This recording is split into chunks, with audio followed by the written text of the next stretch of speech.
Welcome to Florida Gators Live, episode number 61. And I can already see that the chat is getting a bit lively here. At 4:22 p.m., we already had JLB. Yes, Tyler, I can't wait till you're on while we're here. And of course, we were late, a couple minutes late, guys. We're deeply saddened that we were late. I can't speak for Itsuno over here, but I feel very shameful. Yeah, we try to pride ourselves on being punctual here at the Voice of College Football Florida. Mm-hmm. I don't care about the fans. No. Forgetting the date. No. Okay. But start off the show here. Talk about the Jags a little bit. I got the jersey on this week. You don't. I play a little guessing game. Beautiful of a performance there. No. Not too worried. I mean, three turnovers inside the 25-yard line. And it's like, none of them were like bad turnovers. Yeah. No, I mean, the Trevor one was just unfortunate because I don't think you needed to be that aggressive there. But like ultimately, I mean, like didn't play very well and still won on the road. So like hard to be too upset. This team finds ways to win games that the Jags would have lost in most years past. I thought they played decently well. I mean, in the first half, Phillip Rivers was, their offense was moving at an annoying pace where it was so slow, where they just kept getting the first downs barely, and defense couldn't get off the field. And I thought the offense played well. You have a hook and ladder that ETN drops. You have the pick where it was a great play by Jermaine Pratt. Like that was a great play for a linebacker to make that turn around fully. Like that's basically what we caught Denver on last week. It's just Pratt made a play, ball wasn't perfect, and then the 4th and 1. A long 1 yard. I'm not sure I like the QB sneak call him the long yard right there, but we still win by 6. Josh Allen giving them the opportunity for the Hail Mary. That was annoying with the delay of game he got on him. Like, that was a little ticky tacky, but like I understand. I don't think it was. I think it was. Yeah, it was pretty clear, cut and dry. Okay, I did. When I was watching it, I was like, "Oh, don't call it on us," because it was pretty clear he was trying to do that. I was just primed to be mad at the refs because of that ridiculous challenge that somehow didn't get overturned. Yeah, that was horrible. That catch. I mean, and the fact that they came right back from commercial and we immediately see the call wasn't returned, just touchdown right away. That was called back for holding, but like still that was very frustrating. Yeah, so I cheated there. I went on Twitter, like just trying to confirm, like, let me make sure I'm not crazy here, and that's obviously incomplete. And I saw that they had already not confirmed, but had the play stand. That was unbelievable. Yeah. But yeah, I mean, gotta hope that the Patriots and Broncos lose next week. I mean, Chargers are probably gonna rest their starters. I mean, the Chargers are, because they can't really change their playoff seeding. I don't think. So they'll probably rest their starters. I think the Jags are pretty locked into the 3. I just hope they win and keep it that way. Yeah, I don't think we should be. I'm not too worried about the Titans. I'm not worried about the Titans, but they have looked a little, I don't know. I think at least Cam Ward is figuring a couple things out, and that could make things semi-interesting, but I'm not trying to sit here and tell you I'm like actually too worried about winning next week. Yeah. But hey, Amy, we'll get to that when we get to that. But first, let's get to our first segment here. I think one of the biggest things that John Summerall had to do, one of the biggest worries when we got John Summerall, was how much NIL is he going to have? So he can bring in players, but not just that, but also retain players. Well, this week is really where we started the rampant production of keeping our players. Just earlier today, our latest player to announce he's staying is Cameron James. Was tied for first team in sacks with Jaden Woods while splitting time with Tyreek Sapp and Kofi Asari a bit there. But I think Cameron James is a real nice, solid retention. He's someone that could even take another step. I think in that Brad White defensive system, he's someone that I could really see taking another step and having an even better season next year. Yeah, I think that's like the kind of guy that is nice to retain, because I doubt it like came at a premium to keep a guy like that here. But at the same time, like those are the guys, like I think, a lot of people are talking about like Baugh and Dallas Wilson, and I understand why you want to retain those guys. But I also think like the guys that you really, you're going to lose a couple big names every year, it seems. But I think when you really hemorrhage like depth and key contributors, I think that's when things get dicey, because then you're really trying to replace not just like the ones of a roster, but the twos also. And that's when you can have potential issues. So I think those are like, that's a kind of retention that people aren't going to like go crazy about, but I think is a really nice keep. And I think a big part of this has also just been in the trenches on both the offensive and defensive side of the ball, because those are the places where it's the hardest to find those good players. Cam James is a good player. We also have Jeremiah McLeod and Joseph Mbachu are two freshmen who showed real promise this past year. On the offensive line, Roderick Kearney, TJ Dice, I'm forgetting someone. Jahari Medlock. There's another name that people are really expecting to play next year that's just escaping the top of my mind. But you're getting those trench players that, maybe, outside of Cam James, you maybe haven't seen those guys take another step. But it's people that, are 4-star recruits, or players that have shown a little bit of promise even, to where you got to be able to keep those guys so where they could take a next step, but they also could still just be a good solid depth piece. Hopefully a worst case scenario type of thing for them. Yeah, especially because I think, like we talked about this last week, I mean, even with a retention, these kind of retentions, Florida's going to be portaling a ton of guys. There's going to be not like entirely flipping the roster going on, but I mean, I think they'll take 20, 30 transfers, maybe more even, depending on how a couple things happen still. But like, so there's going to be competition all over the field. So, at the very least, Cam James has the opportunity to take that leap forward, or at least, push if we go get a transfer edge guy, kind of push for that. Yeah. Here, Brian, lots of good RBs in the portal. Give me the Tulane or JMU or so the JMU or North Texas guy. If we're keeping Ball, like here's the thing, that's still not a done deal. I know some people that feel confident. It's one of those things where we don't really know until probably it gets official or he announces you're returning. I wouldn't expect us to go and get a big time back out of the portal like the JMU or North Texas guy if we retain Ball. No. However, if we do lose Ball, that's one of those things where you could go and get one of those backs that went for, Wayne Knight, who had an incredible season, was like top 5 in yardage, if I'm not mistaken. JMU, the North Texas running back at like 17.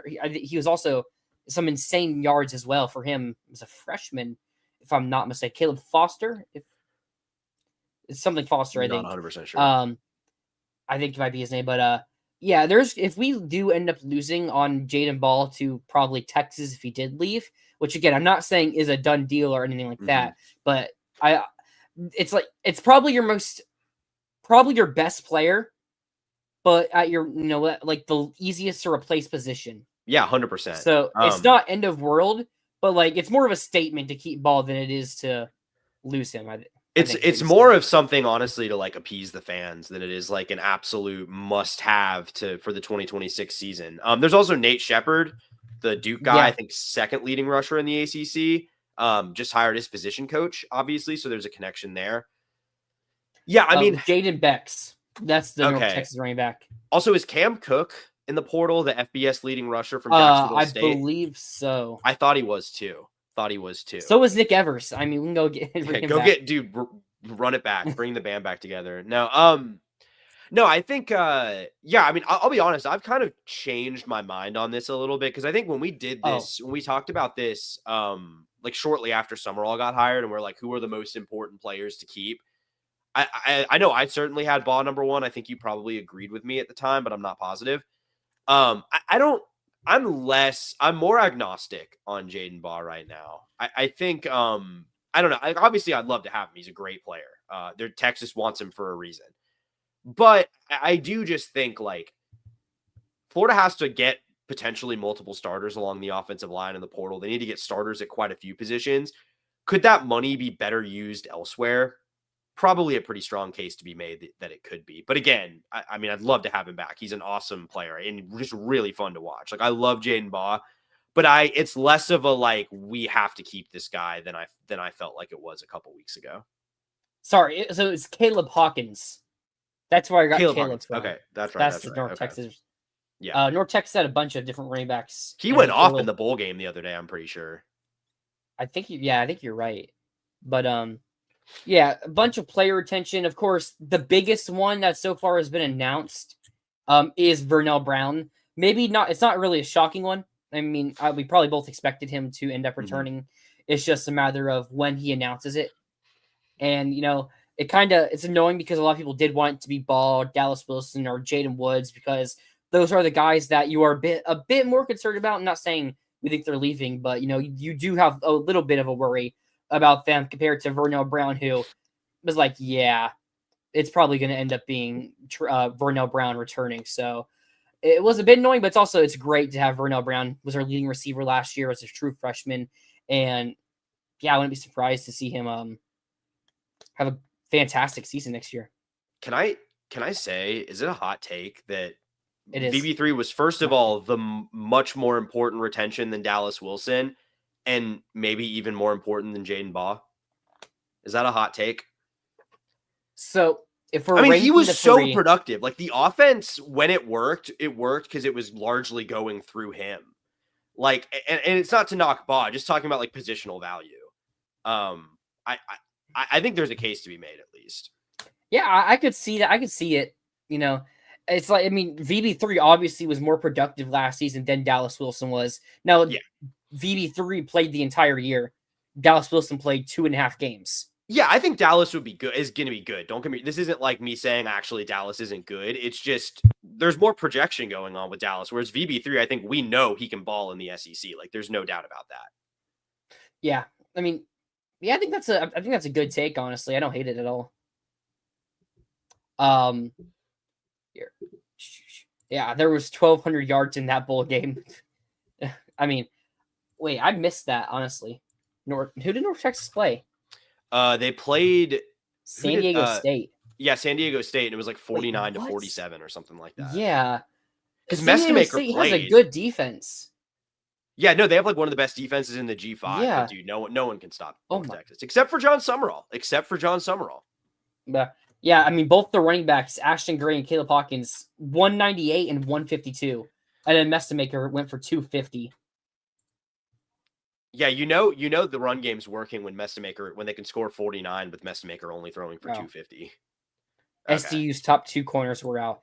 To be fair, I'm assuming North Texas had some guys out too because their coach left and stuff, and a lot of them are in the portal. No. Did they have because their best receiver entered the portal, but he played in the bowl game. Wyatt Young, right? I think. Yeah. Yeah, he played. He just entered the portal. Cameron Dorner, so. Yeah. So I mean, it's kind of like how we're gonna get. We'll talk about it. Not really a full segment out of it later with Trent McKnight, our new inside receivers coach. So where you had some players that decided to wait until after their bowl game, but I respect that. So I guess and if they're gonna be, I bet a lot of these players are going to be following their coach to Oklahoma State. So it makes sense for them to. I mean, did he coach this game? No, he did not. No, but the funny thing is, I believe, I could be wrong, but the assistant who coaches interim is following Morris to Oklahoma State. So the interim is still going to Oklahoma State, but it was not Eric Morris coaching in this game. I do remember saying something about that. I remember saying something about that. A couple more players that announced they are returning. A big one, someone who had announced he was going to enter the portal, but ends up coming back. There were 5 ranked tight end in the portal. Amir Jackson. We haven't seen the production out of him, but was a top 100 recruit. It's like we need tight ends because we need starters, but we also need a depth because if Amir Jackson left, you were looking at only two returning tight ends from last year with Tony Livingston and Micah Jones. Then you bring in Hezzy Kent, so you're looking at 3 tight ends. So you're still probably gonna need to at least take 2 in the portal. But if you do bring back Amir Jackson, I do think you need to go into the portal and try to get a starter. Like, I think Livingston's solid. Maybe they really like Amir Jackson, but I really would like for us to go and get a starting tight end out of the transfer portal. Yeah, I think it's nice to bring him back, at least showed some promise. It seems to me not really completely fair to evaluate tight end play from the Billy Napier era, just in general with the offensive players. I don't know if you can completely put their lack of success on them. I mean, the coaching at that position particularly, and then obviously just the offense being coordinated by Billy. Like none of those guys were being put in positions to succeed. That's fair.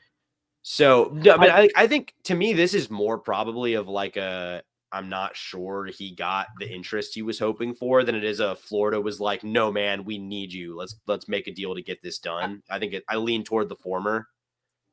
I think that's an interesting topic to bring up there. I don't know. Yeah, I mean, I'm just speculating. That's just my opinion from with how quickly he announced he's returning. I would lean somewhere in the middle. Mm-hmm. Like, I don't think it's fully he went into the portal or was, putting his name out there to go into the portal and got no love. But I do think that's an interesting point to bring up. I didn't even think about that, to be honest. I mean, I just don't know. I mean, maybe there was interest. It's just like hard to imagine that like anyone's clamoring to get their hands on any of Florida's tight ends just with the way that position has looked the last couple of years. But maybe I'm wrong. Yeah. Yeah. A whole group that announced they're returning now. The entire linebacker room. Well, not the entire linebacker room, but the three starters, or the three rotational starters there of Miles Graham, Jaden Robinson, Aaron Childs, all announced they were leaving. I think we may have had Jaden Robinson already announced last week, but I think we've talked about that, yeah. But Aaron Childs, I'm pretty sure, announced since we've last been live. So, not necessarily a surprise, but the fact that, because the 23rd, so 5 days ago, yeah. But the fact that we had Robinson and Graham announced they're returning, I was thinking Childs might leave. But it's nice to have all three returning. I like our linebacker room. Mm-hmm. And I hope we can keep Ty Jackson. I don't think he's officially announced or anything like that, if I'm not mistaken. I don't believe so. I want to keep the young guns there, but hey, you're going to be returning all of your production from that linebacker room this year, so I love it. Yeah, it's a solid room, and it's nice to keep those guys around. I mean, I think the thing is, they all play, so they rotate them all pretty heavily. So it's not like one of them is choosing to stay and sit on the bench. They're all going to see the field, I think, next year. So no, I mean, I think look, you're just filling gaps like. That's one more position you don't need to worry about in the portal. Like I think especially if you keep Ty Jackson as that like younger depth that kind of the next man up that you're developing, I don't really see that as a major need at all, which is huge because you're going to have needs in the secondary, on the defensive line, which we'll get into all that. But like, it's nice that is not an area of concern for the defense moving forward. And I'm excited to see, I think what Florida's kind of duo of linebacker, between, Brad White's expertise with linebackers. I think I'm curious to see how that all looks. Yeah. Going to the secondary, we did have Dijon announce he's returning. I've always been a big Dijon fan. If he can stay healthy or if he's going to be able to get back to his health before he had a season-ending injury against Miami, then I think he's going to be a great retention for us, especially with the unknown at the rest of that corner room. Because Cormani and Javari Flowers both are still questionable. They're both still questionable if they return. So I'm glad to keep Dijon. Lagonza Hayward, star, played a little bit there played a bit more at the end of the year. So it's nice to keep him. I wasn't really too worried about him leaving. Anyone else in the secondary I'm forgetting? No, because I mean Castell's been gone. Sharif Denson, is that new? Yes, Sharif Denson entered the transfer portal. A bit expected. So I guess the tweet he posted was pretty real when we hired Summerall. So when that tweet was confirmed to be real, it was pretty obvious that Denson was leaving. And the fact that he left so late is a bit interesting.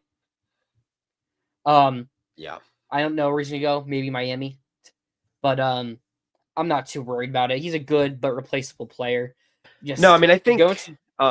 So sorry, go ahead. I think you can go into the portal and get a player just as good, if not better.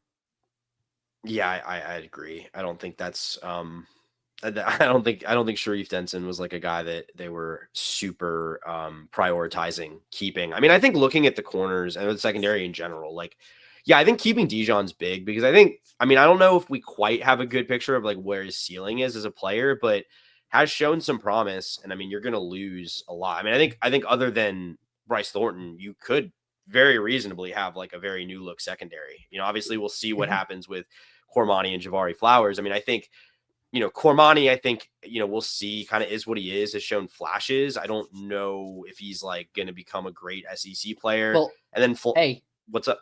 If EA CFP 26 is going to say, he's going to jump up like 10 overalls this year. That's true. That's a good point. No, and then Flowers and Hanks, didn't necessarily show like tremendous strides, but they're both true freshmen, so I don't know if that's fair, but also you can't like expect them to be major contributors next year. So like I think having a guy in Dijon who you can trust to start just makes things easier, because you're probably at the very minimum looking for at least one starting caliber corner and a starting caliber nickel and a starting caliber safety in the portal, very possibly. So hopefully that's at least one of the cornerback spots we don't have to worry about. Absolutely. So now really, I don't think I'm forgetting anybody. What we're mostly focused on: Jaden Woods, Dallas Wilson, Jaden Ball. Anybody else I'm forgetting maybe? Ja'Vari Not Flowers, like Cormani, but like I don't think any of those guys. I mean, like, has Harris already announced that he's coming back? Harris? Najee Harris? No, he hasn't. Najee Harris. That's a good point. Yeah, but some teams are talking to him. I think A&M's team that's been brought up for Najee Harris. We'll see if we can get him to return as well. But so it's kind of just those 4, maybe 5 players that we're waiting on to get confirmation on if they are returning or not. But really, I think we're gonna be able to replace a bunch of these players with some decent players, and really, we'll just wait and see. We got 5 days until the portal opens now. I hope it's going to be quick I think for us to figure out who we're going to be targeting. I'd say I would expect.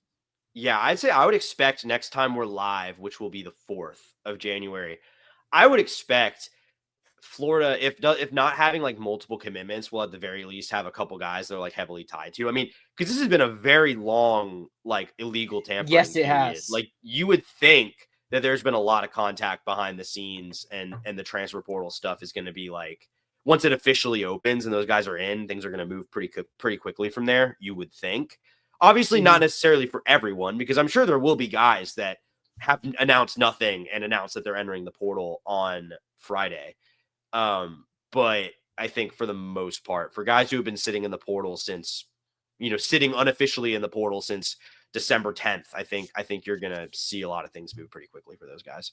I think we're going to see it with these quarterbacks. Yeah. A lot of big time QBs that have entered the portal. I mean, if Philo is the Gators target, I wouldn't be surprised if he commits on the spot. Yeah. Like if, especially because with those quarterback deals being so big, like you kind of have to figure that out before you know how much resources you have for everything else. You know what I mean? You can't build your whole roster minus a quarterback and then be like, oh, we also need $4 million for a quarterback. Like you can't exactly do that. So I would think that's a piece that most teams try to get into place like pretty early. I agree. Yeah. But hey, I think so far doing a great job. One player that did we talk about Burrow? We talked about Burrow last week, didn't we? I think we did. Yeah, we did. Apparently they're still trying to work to retain him, so I think it'll be nice to retain him. So I kind of hope we do, but we'll see. We'll see. JLB. Philo should sign 5 minutes after the portal opens. Yeah, I mean, I legitimately wouldn't be surprised if he's committed on Friday or Saturday. Like, I think that would make a lot of sense. AP here. Gale Gators watching from California. The portal is crazy nowadays. We need some regulations / rules like there used to be. Some kind of kids playing for 4+ schools is ridiculous. Did you see TJ Finley trying to get a waiver for like his 7th or 8th season now? Yeah. Dude, and it bothers me even more when quarterbacks do it because like, and maybe this is a little bit hypocritical because I think it's not good across the board, but it's like, at least if you're like a receiver, you're not like taking snaps away from all other receivers on a team. But like if you're a 25-year-old starting quarterback, that just means all the younger players that are on that roster like are not getting to play.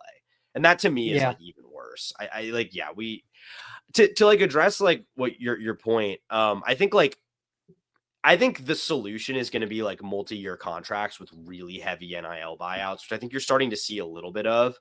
I mean, the real solution here, like that's the kind of thing that you could solve with a collective bargaining agreement. I don't think we're particularly close to getting something like that in college football. I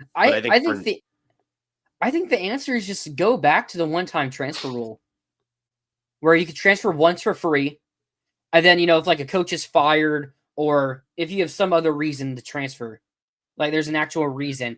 Now, how You're the not NCAA wrong. would hand out those I just don't think waivers, they're gonna put the cork back in that bottle. Like I don't think you can yeah, do that at this point. I really don't. I don't know if you can just no, take that away after having it basically be complete free for all. I don't know if you can go back to that. that's fair. I just think that would probably be the best method. But yeah, I mean, because I also don't know how if you can force kids to sign these deals to stay there for 2 years.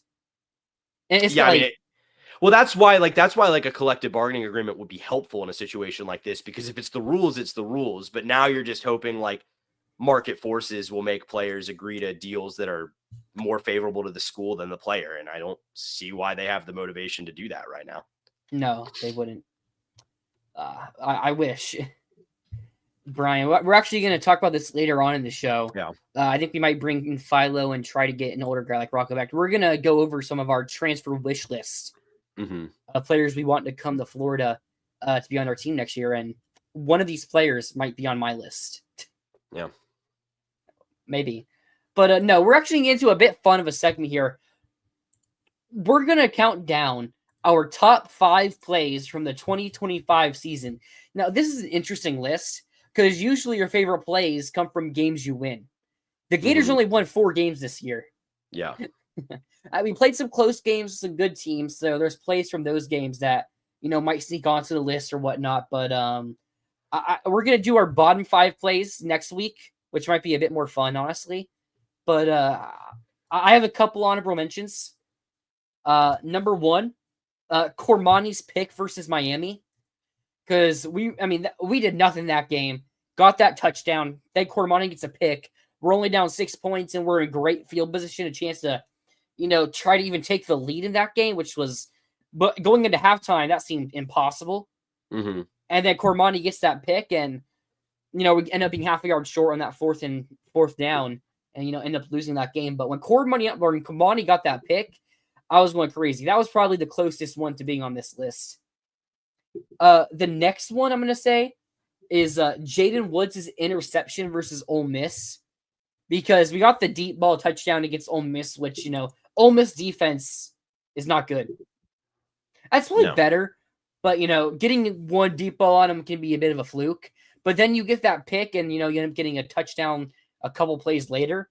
Like, that was really hyped to do it at Ole Miss, and it really felt like, okay, we're going to be in this game, which we ended up being.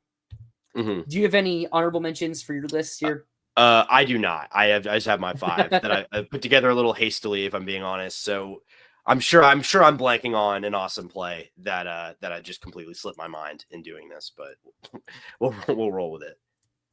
Also, sorry, what was the play from the Ole Miss game you said that was in your honorable mention? Jaden Woods' pick. Okay. So I've got a different play from that game that is in my top 5. I may also. So number 5. Jaden Ball's touchdown run versus FSU. The one that put us up, 40-21, if I'm not mistaken. It was just nice to see us put it on FSU. It was a good run, too. He broke a tackle and everything like that. But, the last game of the season, last game of this era, and to cap it off with a Jaden Ball touchdown like that, it was just really nice to see. And Ball, after the game, saying that Gonzalez told him not to score there. Yeah, he just did it. I mean, kind of just in the moment and everything. But, it was nice to see Ball go in for that touchdown run against FSU to really put it on FSU's heads. Yeah, that was one I considered, but ultimately went with my number 5, the 40-yard touchdown pass to Trey Wilson in the first quarter of the Georgia game. Feels like to me, Florida's the last 3 years, I think, been able to hit like a big explosive touchdown early in the game against Georgia. Yeah, we have.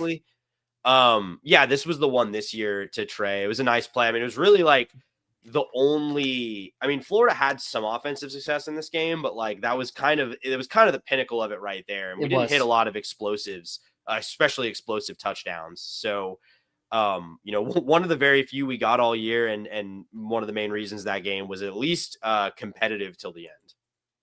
That was also on my honorable mentions list. I don't know why I didn't mention it, but hey, okay. It gave you some shine right there. That was also very close. Yeah, here. Side note from Brian, John Stonewall won't be boring with our uniforms. Okay. I hope. I mean, I don't know where you're getting that from, but I mean, I'd love to see a little bit more variety with the uniforms. Absolutely. That was one thing I did like about the Mullen era. We wore some cool combos in the Mullen era.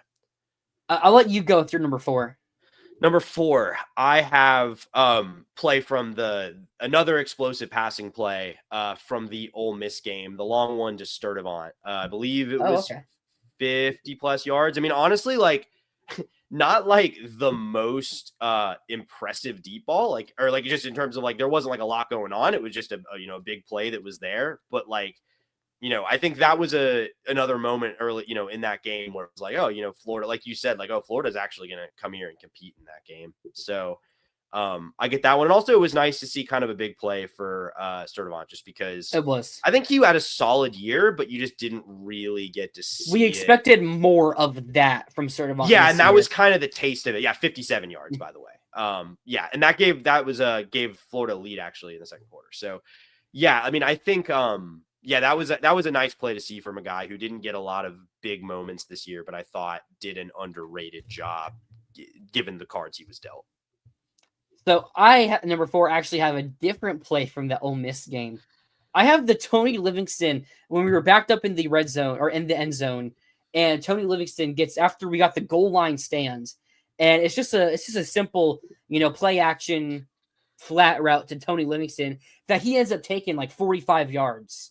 Mm-hmm. And that was late in the third quarter. We were up, I believe at the time, we would have been up 21-20. If I'm not mistaken at that point in the game. I don't have it exactly here, but at that point, when we got that goal line stand, it's like, all right, we were able to hold him off this time, but the offense hadn't done anything since that J. Michael Sturdivant touchdown. And then immediately got a 45 yard pass to Tony Livingston down the sideline. I really thought we were going to win the game after we got that play, and then we ended up punting on that drive. Or was that the pick? I can't remember if that was the pick or the punt. I can't remember either. But that play it got me really excited. I thought it was a punt. It was a punt. Okay, I actually thought we were going to be able to beat Ole Miss after that play, and ended up no. All right, at number 3, maybe a little low. We'll see. I have the Vernell Brown touchdown, the Vernell Brown catch against LIU. Can I, before you continue, can I just say I have that at number 3 as well? Oh, wow. Just to get that out there. The catch itself was one of the better catches of the year. I know on SEC Network, Chris Doring and who is it he does it with? Peter Burns. I'm pretty sure they ranked it as like the best catch of the year. And, from a catch individually, it was a phenomenal catch, but it kind of drops it for it being against LIU, like the moments, like it was a low pressure situation. Like if this was a catch against Texas, this might be number 1 on the list. I mean, this was the coolest play that happened in Florida football all year, no doubt about it. I think that's like undeniable. See, I think we're about to have the same number 2 and number 1 here. We probably do. Maybe the order's different. Actually, I think the order. I'm gonna stake a claim. I think our orders are different, but I think we do have the same 2 plays. I think they're gonna be the same. But like VB's 3 catch, it was fantastic just to go up one-handed like that. I mean, maybe he shouldn't. It probably should have been a touchdown, but the way VB3 goes starts back trotting, it stops. Like if he's just running, then it probably would have been a touchdown. Like similarly to what the Trey Wilson one was against Georgia. But, hey, if you can get up on SportsCenter, you got to take your chances like that. Yeah, and I think part of the reason, that one, you could make an argument that it should be higher is like, you do just have to like, it's hard to because we know everything that's happened since, but I think you have to put yourself into the shoes of us that night when we were like pretty high on this team and excited to see these young receivers, and already one of the 5-star freshmen like makes one of the plays of the year in the first game. And it was like a real like, oh, wow. Okay. And obviously then the rest of the season happened and you kind of forget about it. But in that moment, it was very much a like, wow, this could actually be pretty cool this year. And it wasn't, but it could have been. It could have been. At number 2, the dropped Tony Livingston touchdown against US. No, I'll let you say. What do you have at number 2? Yeah, number 2, I have the big Dallas receiving touchdown against Texas. I have it at number 2 as well. Okay, so we're identical. Yeah, I mean, I think sort of similar to the VB3. This was our first look at Dallas, and it was like, oh my God. I mean, just him getting as open as he did, the run, and then obviously breaking that tackle and staying on his feet. It was just like, oh, this is like, because Florida hasn't had a lot of these guys over the years, even when they were pretty good on offense, like in the Mullen era. So it's like just seeing like, oh, this is what a 5-star receiver looks like. Like this is what it's like when like you a get true wide receiver, not like a playmaker or a slot receiver, like a true wide receiver, like a true wide receiver one who's like going to be playing in the NFL in 3 years. Like that we haven't had a lot of that, and seeing that early in that game. I mean, it is kind of funny. Like maybe we even mentioned it, but have you seen like I saw like a Texas fan when people were posting about like Dallas Wilson staying or going, it was like this guy really decided to like play one game and ruin our entire season. It really was just like that, but no. Being there in person when he got that touchdown pass as well, it also gave you a little bit of hope. Like, okay, Lagway. Now we have this. Yeah. And Dallas Wilson obviously is the player we thought he was going to be this season. And, next week we go and play. We get another chance to go out there on the main stage, on the in the national spotlight to go and prove it again there. So it's like, it also has a little bit of that with it. But no, at number one, we both had the same play here, I suspect. It'd be pretty funny if we didn't at this point. Yeah. Yeah, it would be. Mekhi Burrow's pick against Mississippi State, the game-sealing interception. The fact that our starting nose tackle got an interception is also just hilarious. Yeah, I mean, big guy game-winning pick is like, it's hard to top that. It really is hard to top that. And, I mean, the fact that we knew Billy was gone at that point. You were more confident than I was. I gotta be honest, my initial reaction to that was a little mixed because I was like, if that saves Billy's job, I'm gonna lose my mind. But it didn't. So ultimately, I'm glad Florida won that game and had that moment. No, but like in the stadium, I was pretty confident that Billy Napier wasn't going to be our coach for too much longer, for another 24 hours at minimum there. So I was pretty confident that we just won a game, had one of the craziest plays. We were able to upset Brandon Walker at the time as well. So Mekhi Burrow to go up there and get that pick. The entire crowd was electric, especially just the low where it's like, wow, we're going to lose Mississippi State. We're going to blow a double-digit lead with like 5 minutes left in the game. But then Burrow just makes that play, and oh my goodness. It's like, it's part of the reason I think a lot of fans really want us to get Burrow to come back to Florida for next season because of that play. And it's like, he's a good player, but that one play really does a lot for a player. I will just say, like, I mean, that great play by him, athletic, good reaction speed. I don't want to like take that away from him, but I think, can we acknowledge, even though we both have it on our list, like absolutely horrendous from Blake Shapen, just horrendous stuff. I mean, like, I'm not even like, just not even that game in general, just that play. Like, how do you do that? Like, how do you get fooled by that? How do you throw that ball in that situation? That was really bad. Yeah. And it's like, if you look at where he was throwing it to, he was throwing it to nothing. No, there was nothing there. Like, no receiver was. I truly don't know what he saw. I don't know what he saw. He was seeing ghosts or something. Yeah. I don't know. Just a horrible play. But no, from a lousy season, we did have some really great plays this year. Next week, though, we'll be doing our bottom 5 plays from the 2025 season, and that's what I'm going to look a bit more into. But yeah. I think I know what's going to be number 1 on my list. It would be pretty funny. I'm not going to do this, so I'll speak on the bit ahead of time. But like, it'd be a really funny bit to just do Lagway's 5 picks against LSU as all of your bottom 5. Oh my god! What about the ones against Kentucky? The 3 against Kentucky? Can we do a bottom 8? Right, he threw 3 in the Kentucky game, right? Mm-hmm. Yeah.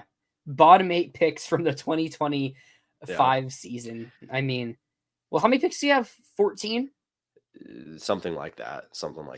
I think he had 14 picks, so just the bottom 14 plays from the season. Yeah. And it's all going to be DJ Lagway interceptions. But no, we'll be doing that next week, so it's going to be a bit fun. A bit more research is going to have to go into that because we lost more games, and there's obviously going to be big down moments from each of those games. But no, that's going to be a fun video. That's going to be really interesting. Yeah. JLB. He should have been fired after the first 6 games in his first season. I'm trying to remember like what particularly happened in 2022. I mean, because it wasn't really ever good after the Utah game. There wasn't, because we were 6-4, so we would have been. Hold on, I'm pulling it up right now. We started the first 6 games. We were 4-2, but the losses were to Kentucky and to Tennessee. The Tennessee game was like kind of close. Yeah. But I mean, we had almost lost to USF. Like, there were definitely. I forget about that USF game. Yeah, I mean, probably should have. I don't remember the exact specific, like, what happened, but I do remember being like, man, we probably should have lost that game. I think we blocked. Did we block their kick? Something. They would have tied it. No, if they were going to tie it, they would have tied it with the kick. They either missed it or we blocked it. I can't remember. Maybe. But like, I wouldn't say we should have lost it, but easily could the have. Kentucky game, like. Yeah. Well, it's because honestly, year one was very excusable until you lost to Vandy. And then it's like, even if you lost to FSU, like 7-5 in year one, like wouldn't have been horrible. It's really losing to Vandy is kind of the big damper on that season.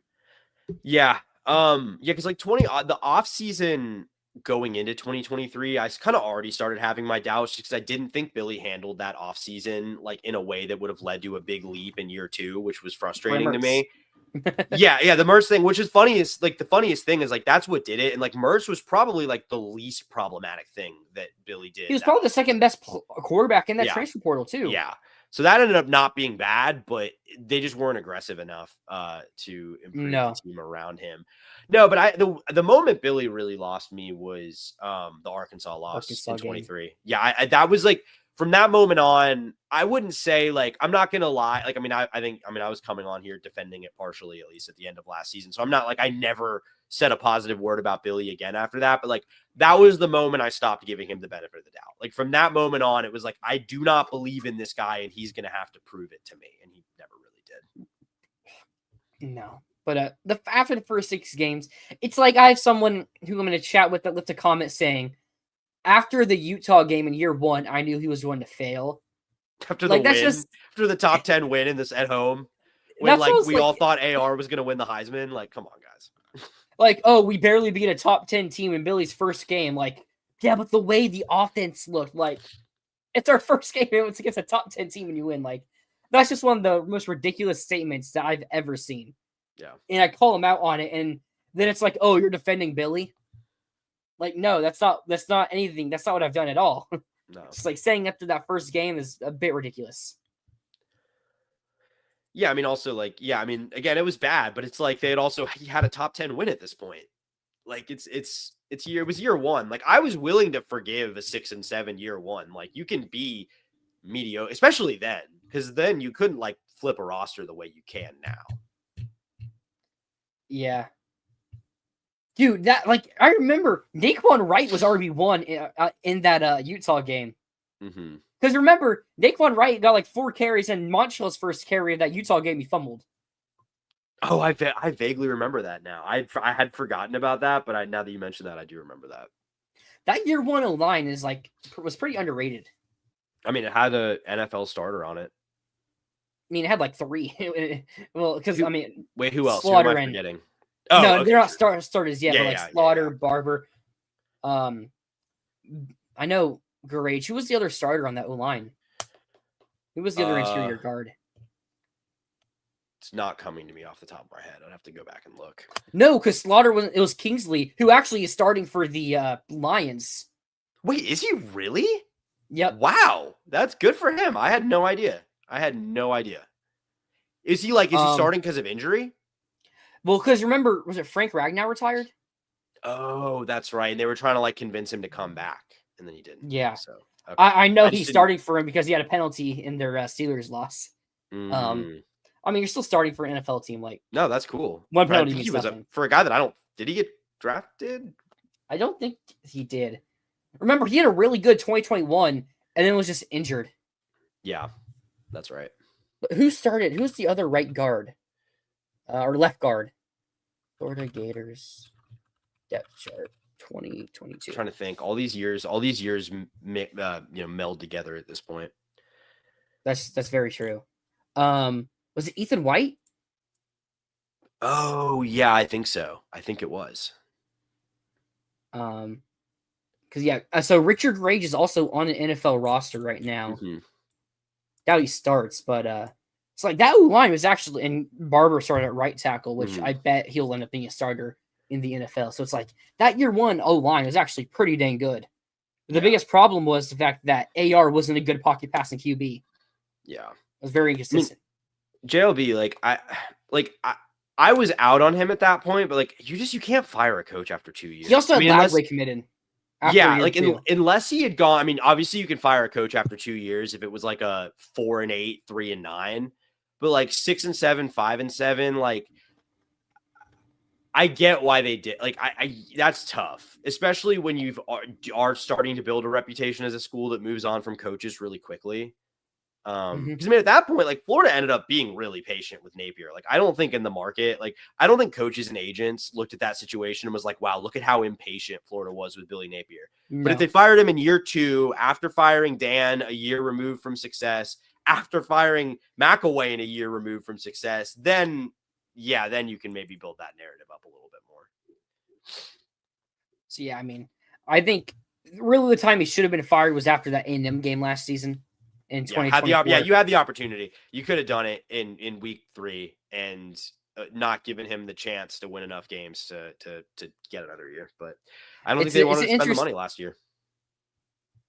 Well, I'm not sure why. Honestly, they had the money to fire him. I don't know why they waited. And then, I mean, having the money and wanting to spend it are two different things, though. It was also college was changing a lot.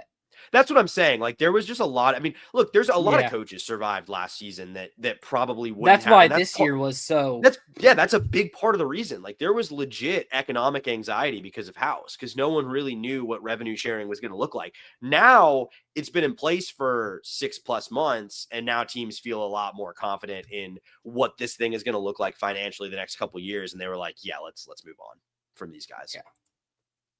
I think most of us are so frustrated with all the bad seasons in a row. No doubt, we have been beaten down so bad. We sometimes say nonsensical things. I get it, man. Not me. I get it. Hey, I was like, when the Jags were down 10-0, I was like, this team sucks. Like, that's just what fandom is, man. Were you? I was dude. I was so mad when like Jonathan Taylor was just gutting us for like 6 yards of carry. I was ready to. I was not happy. But point being, we all say fandom makes us all say nonsensical things at times. So it's just part of the deal. I've been more stressing out the fantasy football championships than thinking. I thought we were going to win. I thought we were going to win that entire time. Like, our offense moved down easily. We just Etienne fumbled a hook and ladder. I was just worried about the defense because the defense was like honestly not playing well at all in the first half. Yeah, that's very fair. That was a bit worrisome. That was a bit worrisome for sure. But no, guys, we'll be right back after this quick video. College football is even more exciting when you've got some action on the line, and the games are even better when you're cashing in. And the Voice of College Football is the place to be to get the greatest value. Start with my picks. 75% against the money line, 58% against the spread, and I've got a 40-plus year track record. 11-0 in the college football playoff for me last year against the money line, 8-3 against the spread. And I'm just the warm-up act. Steve Merrill of Wager Talk is our ace in the hole, show stopper. 7 years with the Voice of College Football, over 30 years in the industry. Steve gives us analysis on all the big games, but you can't miss Steve's weekly under-the-radar pick. 28-12 against the spread the last 3 years. You also get picks from some of our top analysts here at the Voice of College Football, including Corey Bratta, Matt Zemek, and Steve Dace. Check out those numbers. Become a YouTube or Patreon member for just $99 per month. Go to the main channel on YouTube, click join, and then select the betting tier. Do the same thing on Patreon. Make 2025 a winner now.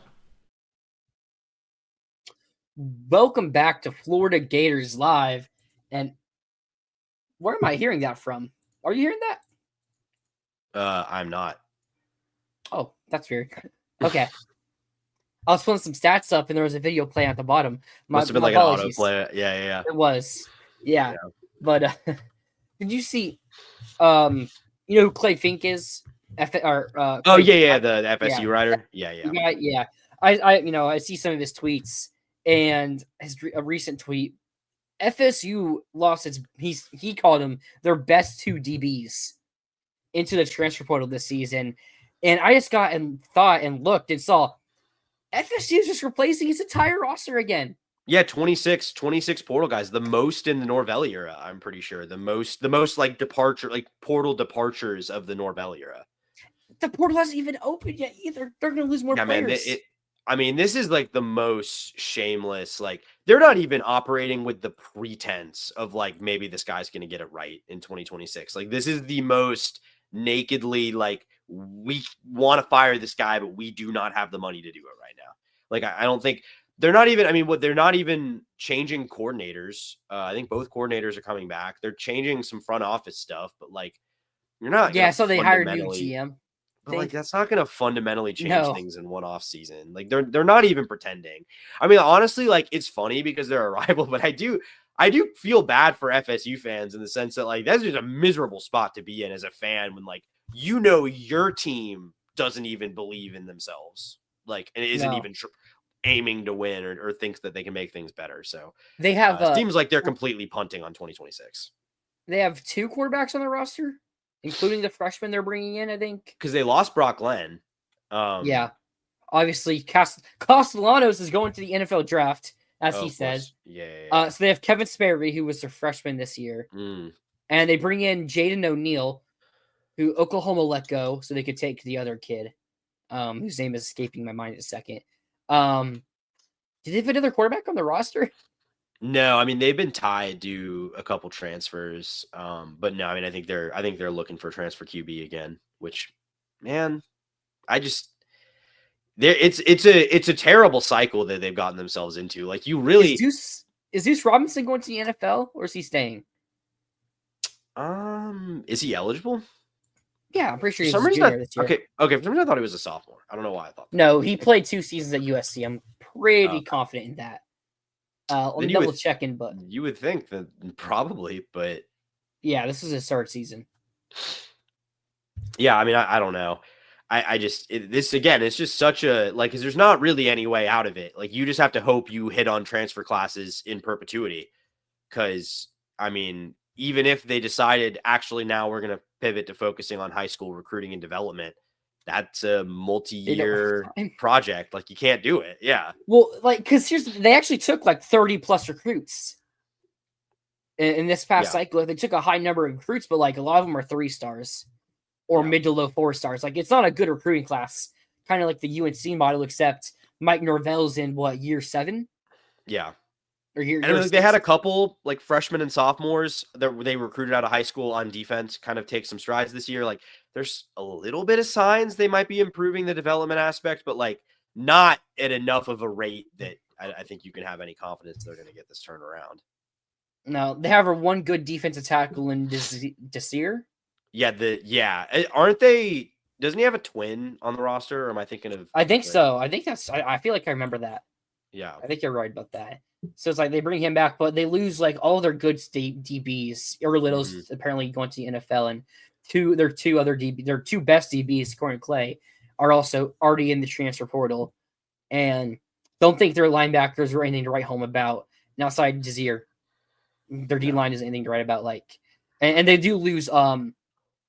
What's his name? Went to Maryland, then Miami, then back to FSU. Their nose tackle. You know who I'm talking about. Me at the moment. I do. The name is escaping me. Let me pull it up real quick because it's gonna kill me if I don't. Daryl Jackson. That's right. Okay. Mandrell Desir and Daryl Desir. I feel like I'm pronouncing that name so wrong, but I think that's right.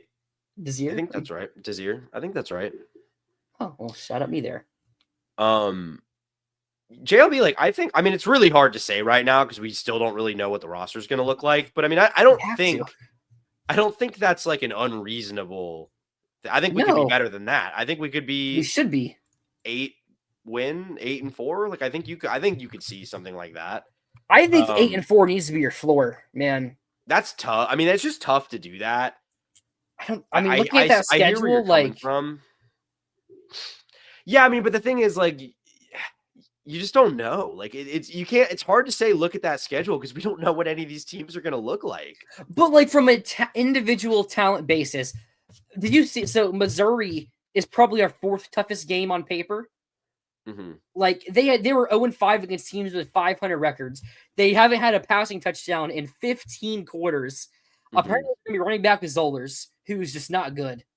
Matt Zollers like, okay, not good. Like, so, like, what does this team this year go with next year's schedule? Like, you could probably get to 6-6, right?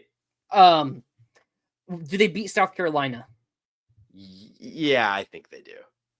I guess it depends if the team is motivated. Yeah, it depends where it is too. I shouldn't say that's like a given, but I think it's easy to convince yourself you beat South Carolina. Here, and then you're not taking the Miami loss. Yeah. I didn't say 8 wins is the floor for this team. I'm saying if John Summerall wants to succeed as a coach, I think you need to win 8 games this year because, again, we don't know what these teams are going to look like this year.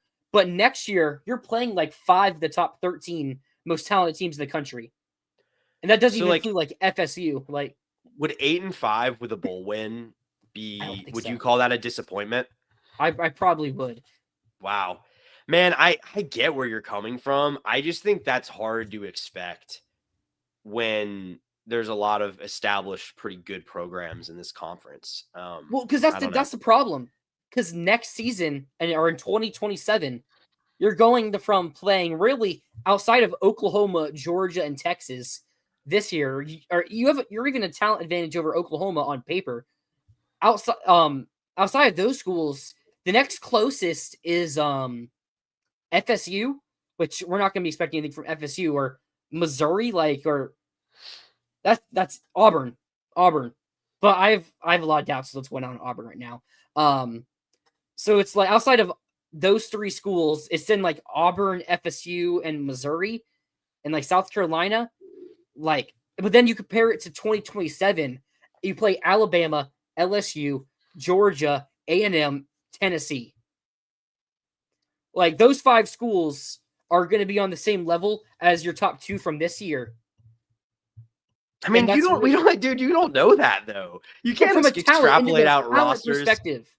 But how do we know what that looks like? What if Josh Heupel leaves next year? What if Josh Heupel takes a new job? Tennessee is still going to recruit at a high enough level to where I'm saying, I'm just like looking at talent exclusively. Okay. I mean, I hear you. I think that's a really bold claim to make right now when we don't know what our roster or any other roster in the SEC is going to look like. But I also think if our roster isn't looking good enough to win 8 games this year, I don't see why it's not going to look good enough to win. And they don't win those 8 games, as I'm saying. I don't see why it's going to look good to win 7 against that schedule next year. I hear you. I think if it was a trajectory similar to 2024, I think it'd be pretty hard to not be bought into that. If it kind of starts rough and you end on a higher note, but it ends up not being like a great season, I think it'd be hard to be like too down about that. I mean, obviously it depends. Like if we get, keep ball in Dallas and get big names in the transfer portal, get a couple big names that maybe we're not expecting to get transfers of that caliber, maybe the expectations then get raised. But I mean, right now I think 8-ish wins is like right around what I would hope to see next year.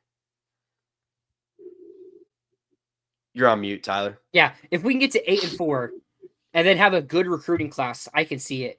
But if we get to 7-5, have another middling recruiting class, it's gonna be tough for me to see us really being up there and John Summerall succeeding here. Also because I think Strickland, if it's happening, our new president's going to be hired. Or I mean, I assume our new president will be hired by the point of at least 2 years. If that football program continues to fall down, new president might go after his own AD, and the AD is gonna be like, "Hey, football program struggling. I'll go out for a new coach." Yeah, that's somewhere I could see it. I'm not sure what you're talking about here, Steele, so I'm just going to move on. Yeah, I mean, Florida Reptile here. This program has to return to a winning culture. You have the talent, but without the culture, you aren't winning. And that's what we got to hope Summerall installs, because he's installed winning cultures at both his stops so far. Yeah, no doubt. Although, Brian, I hear you. This is just not comparable in the slightest. Like, I think that the 10-2 is also a bit sarcastic. yeah. But A no, bit but of a joke. I mean, maybe I'm missing the sarcasm here, Brian. But you did say earlier that Summerall's never won less than 9 games. He's not going to start now, so I think he does believe that it's at least a 9-win 8-4, win the bowl season game. next year. Boom. Yeah, I mean, look, I think I'm not saying that's unreasonable. I think there's a decent chance that could happen. I'm not sure I'd say anything short of that's a disappointment. But I get it. I mean, it's Florida, and the idea that it's going to take 3 years to get things turned around it's not really a thing anymore. You can flip a roster really quickly. Mike here. It may not be fair to Coach Summerall, but Gator fans definitely expect 8-4. Yeah, it is right. fair, especially when Summerall came out and said, "I want to win now." Yeah, but the thing is, like, if he goes 7-6, I don't think that means it can't work. But he's going to be rightfully facing a lot of skepticism. Like, people are not going to be very down on or down with Summerall if he wins 7 games next year. But I do just think, like, I mean, again, we'll see what happens. But if like Baugh and Dallas don't come back, I mean, you're going to end up like we've talked about 30 plus potential transfers. Like, it's just a lot of new faces, and you're not going to hit on every single one. Yeah. Okay. There you go. I think the chat's having a bit of fun there. But let's get into our final segment of the show here, because this is kind of what we're talking about for next year. Who are our most wanted transfer portal acquisitions for this cycle? So I think it's easy to start with the QB position, so that's what we're going to do. Yeah. And I think we're both going to have the same answer here. I think it's Rocco Becht. Yeah. It's, not necessarily one that I'm saying is going to happen or is even likely to happen, but you look at Rocco Becht, he's from Florida. His dad just took a job as a coach for one of the in Orlando for another football league. I'm not sure which one it is, to be honest. But his dad just took the job there. Reportedly, his girlfriend goes to UF. Like, you're going out and getting an experienced quarterback in Rocco Becht. Like, I don't expect us to get one of the Sorsbys or, I mean, I don't think Raiola should even. I don't think we should look at Raiola, to be honest. Who the other top quarterback target? Levitt. Like, I don't expect. Number 2 is DJ Lagway. So yeah, it kind of tells you everything about those rankings there. But Hayden Hanson's number 3 tight end in the portal. But no, Rocco Becht, I think, is a really great quarterback. Has a ton of experience, 3 years as a starter at Iowa State. You look at his stats from this year, threw for 2,600 yards, 16 touchdowns, 9 receptions, but you also add 8 touchdowns. The year prior, he also had 25 passing and 8 rushing. He did have a dip in production, but I also do think it is worth noting all of the talent he lost around him. He lost Jaden Biggins and Noel. I can't remember his full name, but Noel also. Both to the Texans, if I'm not mistaken, as receivers. So he lost a lot of talent, and Iowa State just kind of dropped off this year, not necessarily because of him, but a lot of experience. It's someone who's from Florida. I'm not sure what the price tag is going to be for Rocco Becht, but I think with all the connections that you seem to have with him, I think it would be maybe the best quarterback you can go get in this cycle. Yeah. Like, you could realistically get. Realistically, yeah. I mean, I think that's probably fair. Like, you mentioned the connections. Like, it's the one that seems to make the most sense of the bigger names in the portal. I mean, I think Rocco Becht's interesting because especially this year, because like you mentioned, he lost his best receivers after last season. And like, especially this year, it was kind of to a lesser degree because our offense is way better than Billy Napier's was still. But it was kind of like watching a quarterback be forced to run the Billy Napier offense because, I mean, they just run a lot of 12 personnel, a lot of throwing to tight ends, not very explosive in the passing game. And I don't really think that's because of his ability. I think that's more just what they had as playmakers and just the way that they want to play football. His number 1 tight end from this year is the number 1 tight end in the portal. No, they've produced good tight ends. End. Yeah, I mean, they've had several good tight ends over the years under Matt Campbell. So, I mean, I'm not saying that they're like bad players. It just like, I'm curious to see what he could look like in a more open offense, like the one that Buster Faulkner would run. My question with Rocco Becht is just like, can you even get a guy that good if you're also taking Aaron Philo? That's the question. I don't know. Yep. Yeah. That's kind of what we're all wondering. And so Rocco Becht had a significant drop in production this year, but his PFF grade actually increased. So he went from a 76 in 23 and 24, but to an 80 in 2025. Yeah, So, I mean, their team just took a step back too. As a Yeah, whole. it did. Like they just wasn't as good of a team as it was last year. Yeah, I mean, it's going to be interesting to see if like what Campbell does at Penn State. Because again, when he entered, it was probably just like a safe assumption, like, oh, Beck's going to Penn State. But honestly, I feel like I haven't heard any smoke for it. Now, there hasn't been much smoke about a lot of players, like because the portal isn't even open yet, as I well know. But I feel like when I heard Beck was entering the portal, I felt like it was a done deal that he's going to Penn State, and I haven't heard anything close to that. So it's going to be interesting to see what Beck ends up doing, what Matt Campbell ends up doing. I mean, they might have their quarterback. Like Grunkemeier's played decently well down the stretch. Like I wonder if they're going to stick with him. I mean, he had a pretty good game against Clemson. We'll see. But yeah, I don't know if. Yeah, I mean, again, I think it is just hard to say because like some of these guys, like Byron Brown, I'm kind of assuming he's going to Auburn, but I don't have any reason to believe that. I haven't seen any smoke. I'm just kind of assuming that's going to be the case. I mean, what would you think about Byron Brown if he was available? Would you want that? I'm personally not the biggest Byron Brown fan. I think I get it. I think it's got its drawbacks, but I think it would also have some pretty fun upsides, especially given the way he can run. And we kind of saw that's how they used Jake Retzlaff this year. Granted, obviously different offense, but Buster Faulkner with Haynes King too. So yeah, I'm not sure how we do consistently against SEC talent. Like you could just be like, oh, USF beat Florida. But it's not because Byron Brown had some phenomenal game. Like he didn't lose them the Florida game. He ran the ball though. He was able to run in that game. He did. But it's also like, Florida gave him some plays. The game-winning play, was also bailed out by the refs there. But yeah.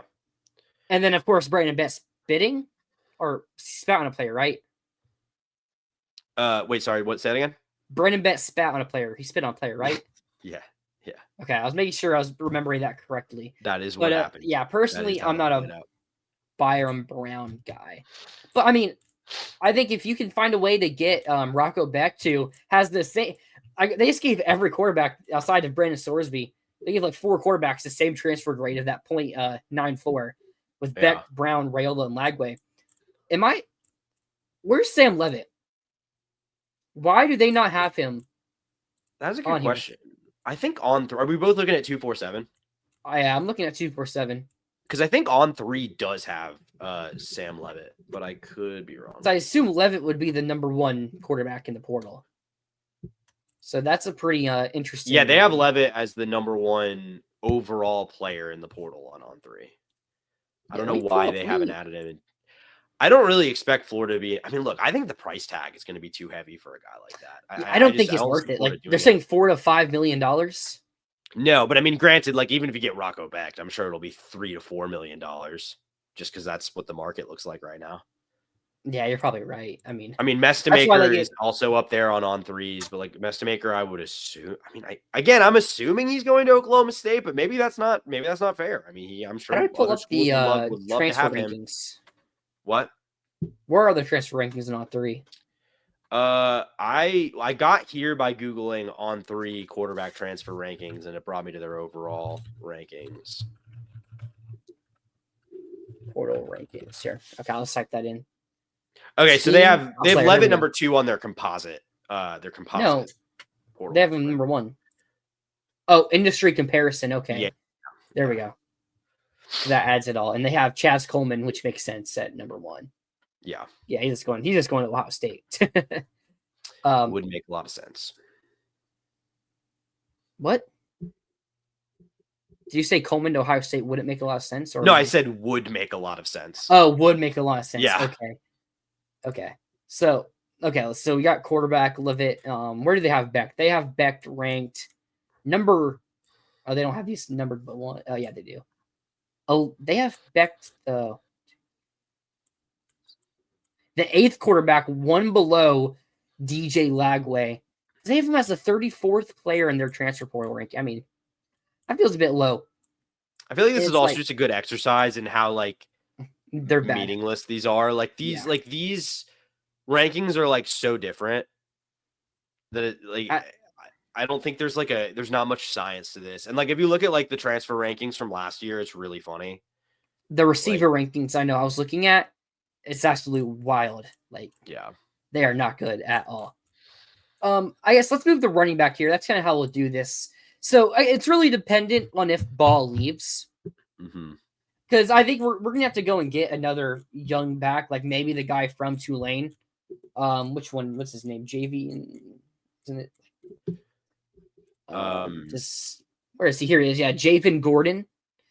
He was also a freshman because they had 2 freshman backs. I know the other one that a lot of people wanted ended up returning to Tulane, but the other Javen Gordon, he's announced that he's in the portal. So that's probably one people would look at. I mean, I wouldn't be mad if you tried to keep Katie Daniels because really just looking for another depth piece, another young depth piece, maybe someone who could play. But if you do end up keeping Ball, we're not going to be going after one of these top ranked guys like a Caleb Hawkins, Smothers, Trey Wisner, Cam Cook. I wouldn't be surprised if we just ended up taking like a Mekhi Hughes if we keep Ball, like someone more like that who's like maybe higher like ceiling, but not necessarily like a guy who's coming in like at the peak stock.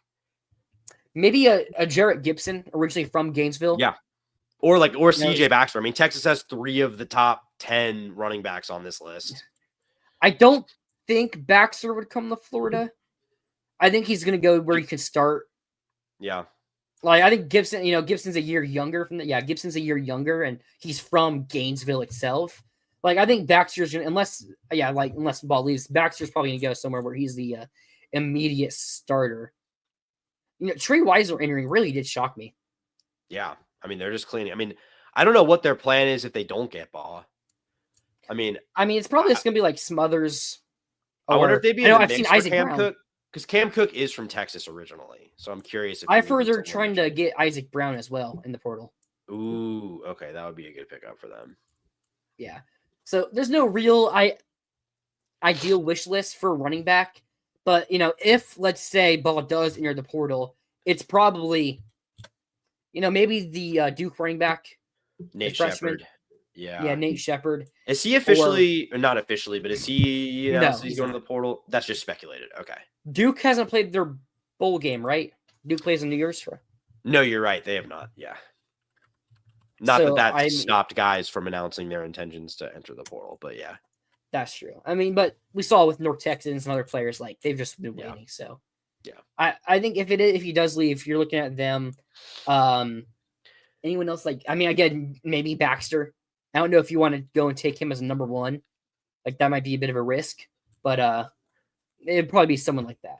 Yeah, I mean, I just don't see it doesn't really make a lot of sense to me that you would let Ball walk and then go pay like Trey Wisner or Hollywood Smothers. Like, I don't really see why you would do that. Like, if you're gonna if you're gonna give a running back a lot of money, just give it to Ball.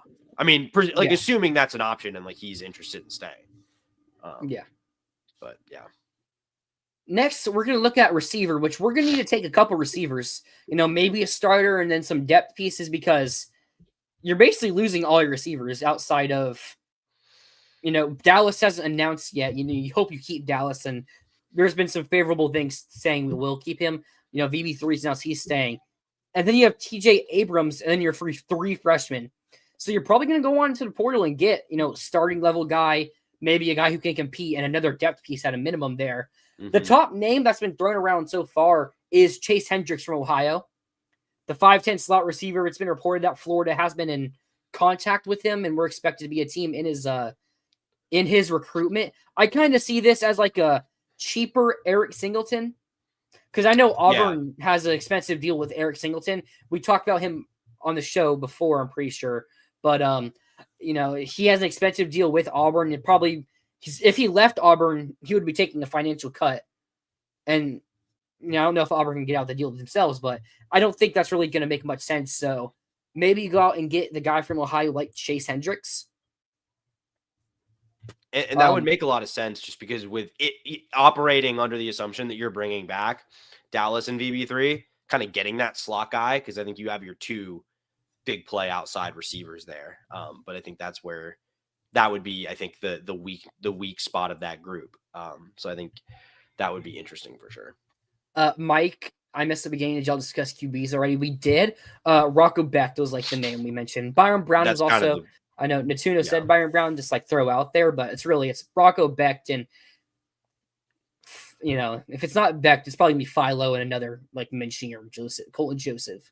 And I mean, I'm not sure it's impossible that you get Philo and Becht. I mean, I think it'd be a little weird from Philo's perspective to do that, but I don't think we're taking Philo to be the clear-cut guy next year. No, I don't. That would be a really strange move. Yeah, I mean, Becht would be a senior next year, so it's like, Philo would just be going into another year as the guy in waiting, which, like, he's supposed to be at Georgia Tech this season, he'd be a higher paid guy in waiting, probably. Yeah, so. Yeah. Jackson Wade and Mike Peterson Jr., go get them back. I will say, Jackson Wade, he actually did look impressive. Yeah, his practice film was nice. I mean, I don't know. Maybe that's it's on Teddy Foster, so take it with a grain of salt. Yeah, again, maybe that just says more about our depth at DB. But yeah, it was some nice tape. I hope that kid gets a shot somewhere. Yeah.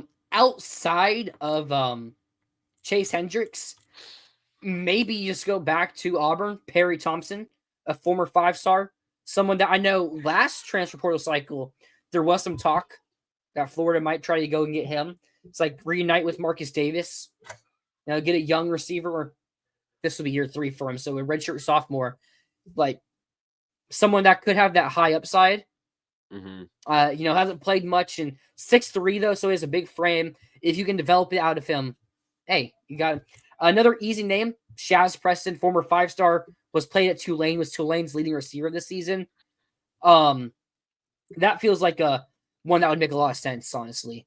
Like someone who could easily be like your wide receiver 4, or maybe if he's the best receiver you get in the portal, or he's good enough, he starts. But like someone that's probably not going to be better than VB3 or Dallas Wilson, but someone that can definitely go on the field and get good, valuable minutes out of.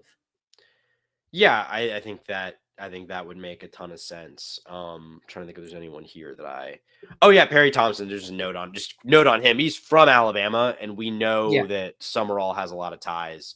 I don't know if they have a relationship. Like I'm not sure if Summerall was like recruiting him at Troy or anything like that. But we do know that Summerall has some connect. Like I keep an eye out. Marcus Davis has a connection there. Yeah. Obviously, Marcus Davis has a connection. But I'm saying in addition to that, I'm saying Summerall has connections with a lot of Alabama guys. So I would just in general be keeping an eye on Alabama natives in the portal. I think that would be something I would keep an eye on. A name also like to bring up here, someone who entered the portal yesterday, I think, Javon Boggs from FSU. When going into the year, 3 freshman receivers were starting at the big 3: VB3, Malachi Tony, and Javon Boggs. And FSU fans were talking. He had a really good first game against Bama, didn't he? Or did he not? Game sure. log. I don't. No, he had a really good. No, he actually didn't have a really good season at all. He started versus Bama, went for 103, 1 touchdown. But is someone that they had a lot of hype around. As a freshman, he's from Cocoa, Florida. Was he teammates with CJ Hester? I mean, probably, right? Unless he transferred or something. Yeah, he was. So it's like I think he's someone that had a lot of hype around him. A young receiver, 6'1", good size there. Like I wouldn't be surprised if that's one we go after. Mm-hmm. Also, it'd be nice to just put it to FSU. Yeah, I think Sir Impeccable. I think. First of all, I do think he'd probably be too expensive. And do you think Brendan Scoresby's worth it? No, I don't. He's had a couple nice years. I mean, he was nice starting at Indiana on a bad team, and he's been solid at Cincinnati. I don't know. Like the fact that he's seems to be a clear-cut number 1 quarterback available, according to a lot of people, is yeah, it's true. 247 doesn't have Levitt, but they have him number 1 on their rankings. So, I don't really see it. I think he's a good player. I just I don't think he's worth what it's going to cost, because he's going to cost the high end of the QB market, which is $5 million these days. We forgot to mention Trey Wilson earlier in the show, and this kind of goes hand in hand with what I'll say. I think Scoresby is worth it for Texas Tech. They're gonna overspend on kids, and you can get someone who's proven production at your level. And kind of like I'm about to say with Trey Wilson, I don't think Scoresby is going to be the best quarterback in the SEC if you bring him to the SEC. but he's already a top 3 QB in the Big 12. And to go with like a Trey Wilson's a very talented receiver. And, in the SEC, maybe he could be a top 10 if he's healthy, but he can go be the best receiver in the Big 12 next year. Like, that wouldn't shock me at all. So if you're being the best team in the Big 12, and it's like they're good enough to compete against the high major teams like the SEC and Big 10, I think it makes sense for Texas Tech to go overspend on those couple of kids because they're going to be able to dominate in their conference. And then they're able to compete. Is it enough to win a national title? Yeah. I don't think, probably not. But could it get you close to it? Maybe. And if you can compete, hey, anything can happen in college football.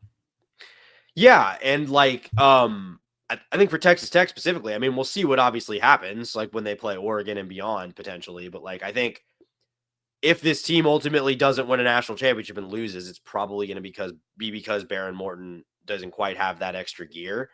So I think going and getting a quarterback that does would make sense. Now, you could argue the reason they've had the success at all is because they've been moneyballing it with quarterback and throwing money into every other position on the team, which I think there's a fair argument to be made there. But I think Texas Tech is going to spend on a quarterback, whether it's Leavitt or Sorsby or whatever. I think they're going to spend there. Yeah. All right, we'll move on now from that. Go to a tight end position. I think it's pretty easy. If you bring Rocco Becton, just go bring his tight end, who's the current number 1 ranked tight end in the transfer portal, and Benjamin Brahmer. He's from Nebraska, so it's not like he has the Florida ties, but he does have the tie with Rocco Becht. Like, you need a starting tight end. The top 2 of the top 4 transfer tight ends are both from Iowa State, and then number 5 Shane Hansen. There's more tight ends will enter the portal, but I think it's pretty easy just to go and say like, yo, just go get Benjamin Brahmer or Gabe Burkle, I guess. Like, I'm not picky. Yeah, I mean, I think that makes the most sense, especially if you get Rocco Becht. I think that definitely makes the most sense. Yeah, Amir's coming back. Like, I think you just need a starter with Amir coming back. Like, just go and get a proven guy that can be a reliable tight end.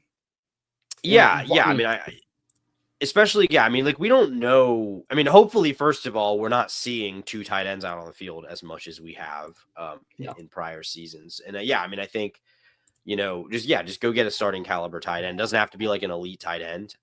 Doesn't need to be Kyle Pitts. Just needs to get a guy who's a bit more reliable than what we've had, like with Hayden Hansen. Although I will say Hayden Hansen ranking that high, I think is a bit of an indicator that like beyond those top guys, not necessarily the best tight end portal class. I also think it shows people kind of, underrate Hansen. I think people act like Hansen's the worst tight end in the world. There are people who think Hansen's that bad. He's not the worst. But like, it does show that there's not many like number 1 tight ends for the SEC in the transfer portal.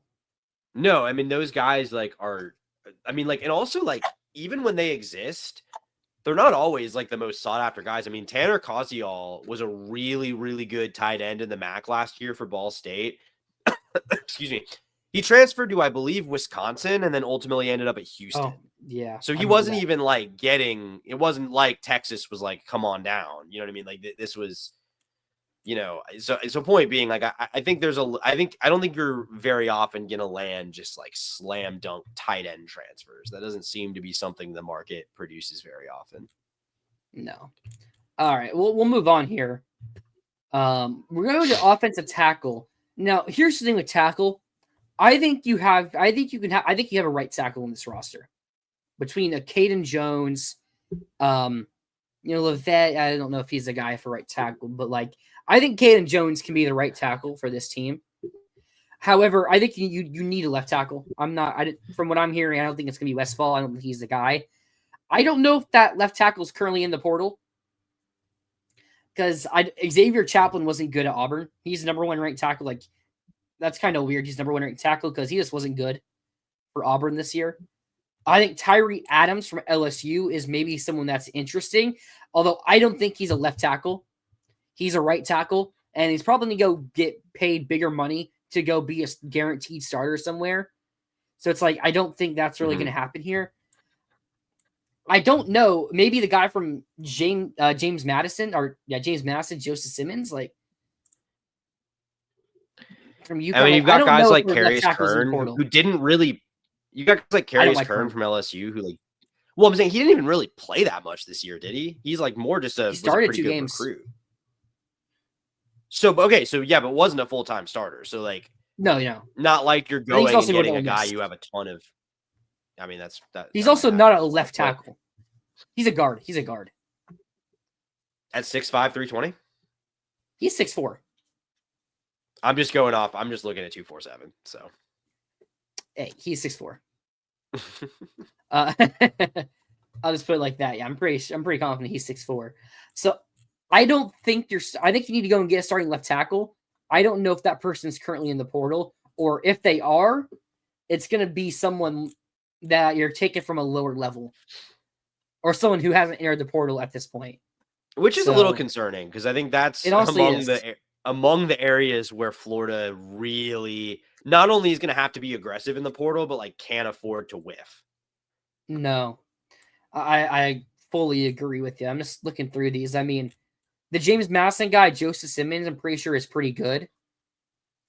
It's just, if he is that good, he's also going to be looked at by a lot of other big-time schools. So you're going to have to put some money in to go and get that top left tackle in the portal. Yeah. No, I don't want guys Chaplin. like yeah, I mean, there's guys that have like boosted, like that are coming off pretty solid seasons, like this UConn guy, Ben Morosky. Like, I mean, he's Pennsylvania. I'm just like looking through the top guys in the portal. Like, you've got guys that are like lower level players that have been pretty solid, but like I don't think you feel great about going and getting someone who like was a good starter, in the G5. I don't know. Yeah, I'm right there with you. You're either going G5, or I don't really think many of these players are your starting left tackle for next year. Yeah, unless you're just not on here at this point. How about this guy? I don't know if he's good at all, but his name is King Large. That's pretty cool from SMU. Yeah, that might be the guy. Going to interior, Shadre Hurst from Tulane, back-to-back all first team all AAC. I think he's the third-ranked guard currently in the portal. I think you need to go and get one starting level guard and another player to compete in.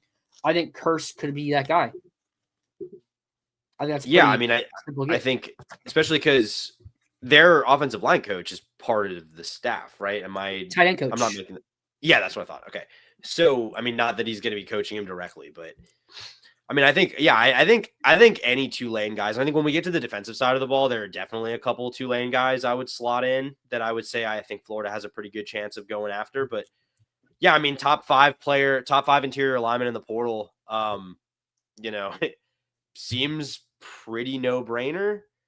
Yeah, I mean, we'll see what happens, but yeah, I'm not a big fan of a lot of these LSU. I think Adams is a good player. I just don't know if he's I think Adams is the best of the LSU alignment in the portal. I just think someone else is going to pay him a lot more to be a guaranteed starter. No, I mean, none of those guys played particularly well this year. DJ Chester, I mean, there's a reason On3 has him ranked as the 432nd best player in the portal. No, DJ Chester was because they had those 4 guys who were all really good players. I think all 4 of them got drafted. Yep. And then it was DJ Chester who was the weak link on that. And he was the center. And then he started the game at left tackle. Yeah, it's not ideal. That's just, I don't think you ever want that. No, I don't think you do. So I think Shadre Hurst, you can go and get him, and then you figure out someone else to get. Don't know who it's going to be, but get Hurst, and then you figure out another good player to go and get. Maybe you don't have to get 2 interior guys, because I do think if you keep Harris, Kearney's returning. I've heard a lot of great things about Dice. Again, injury, still young. Like, I don't know if he's ready just yet, but Jason Zandamela, he's returning. He's announced he's returning. So it's like you have a bunch of your guys there. So if you go get one player like that, I think you could be set on the interior. And it's just about finding that left tackle and maybe another guy to compete at tackle, or specifically right tackle. Well, because it's not like anyone has a great 2 deep along the offensive line. Like almost everyone, if you're, if you have a starter that goes out, pretty much everybody is putting in guys that they don't really know quite how good they are. So, yeah. Next, we'll go to edge. I think So if we retain Woods, I don't expect us to go and land one of the top edges in the class. Now I know Harvey Dyson from Tulane is a name that kind of jumps out a little bit here. Had 8 tackles. I feel like he might go and be someone's starter. I don't think you're beating out Jaden Woods, honestly. The other Tulane edge who entered the portal this year, is he ranked that low? Where is he? Tulane depth chart. Let me find his name real quick.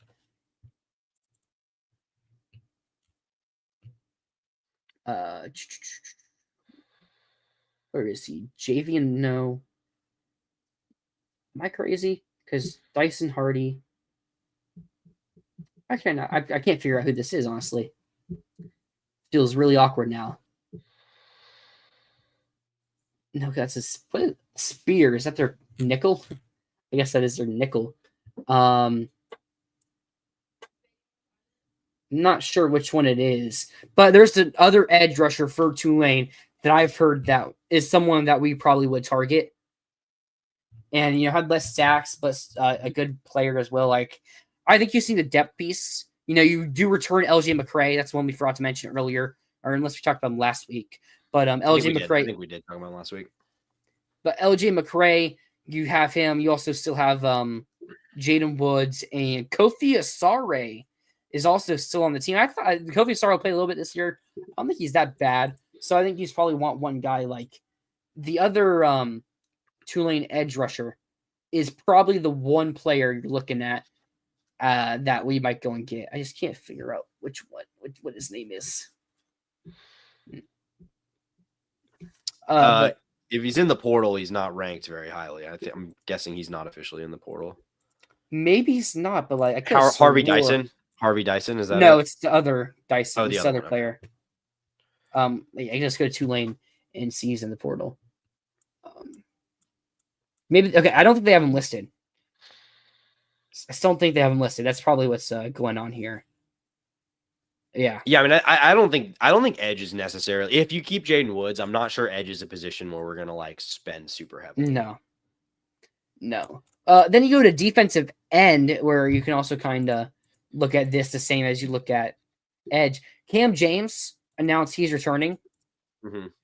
I know Santana Hopper. I want him. Give me Santana Hopper me. I want it. I think that's about that same position.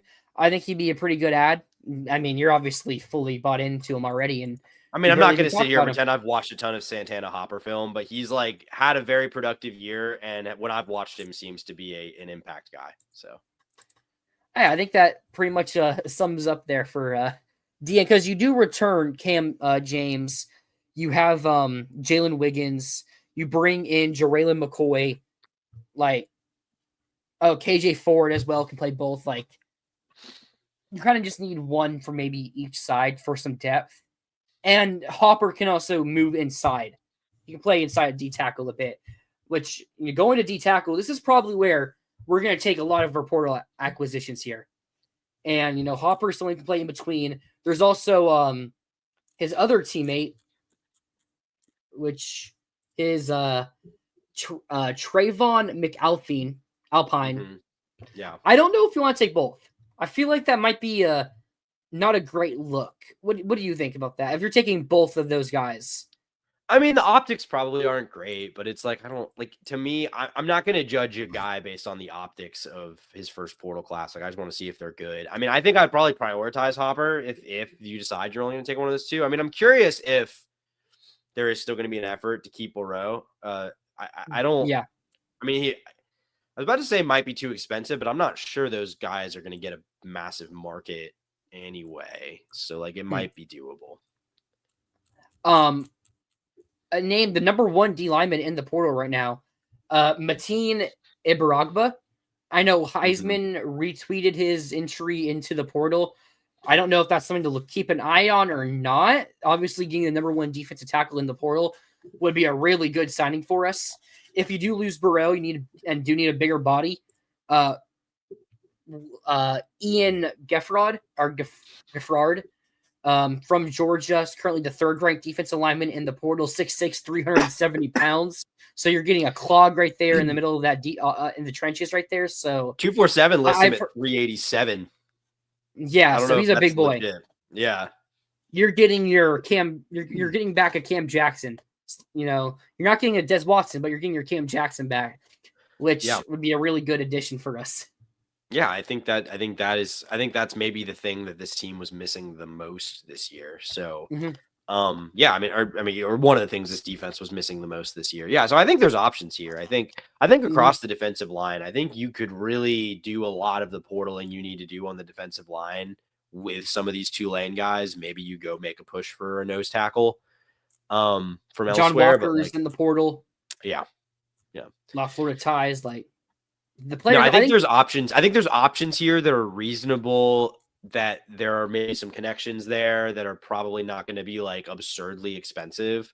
So I think this is probably going to be a pretty easy group to address, because you do bring back some good players. Hopefully, at least. We'll see what happens with like Jaden Woods on the edge and stuff like that. But yeah, I'm right there with you. Linebacker, I mean, we got our 3 starters. Like, yeah, I don't know if we take a portal linebacker unless it's like a flyer on a former good recruit that hasn't really played or something. You know, like one of Tavian those Wallace. kind of pickups. Tavian Wallace, who went to Arkansas. I know his dad is apparently like a really big Florida fan. Like he almost flipped to Florida, but he ended up staying with Arkansas. You know, class of 2025, so he'll be a redshirt freshman next season. Like that's one that like you're taking a young guy who kind of wants to be at Florida.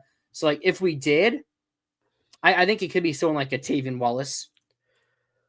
Yeah. I just saw someone in the portal. Oh my god, I forgot all about this guy, Tackett Curtis, who went to USC. I forgot about him too.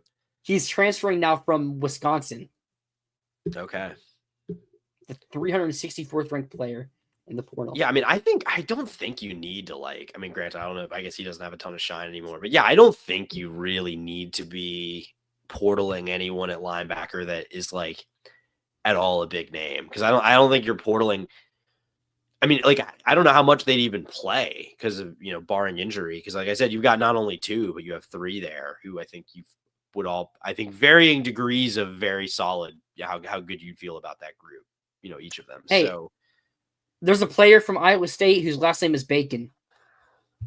That's enough for me. Always got to consider it. Put him on the board at the very least. Yep. All right. Next, we'll look at corner. The number 1 corner is from Stark, Florida, Jontez Williams, also from Iowa State. We're making the Florida Gator Cyclones now. I mean, there you go. You know, we're just taking all the Iowa State players at this point. But no, I think there's a lot of options there at corner because we return Dijon. You're going to be losing Devin Moore. Cormani and Jabari Flowers are still on the question. I still think you want to take another starter because you don't know about Dijon's health.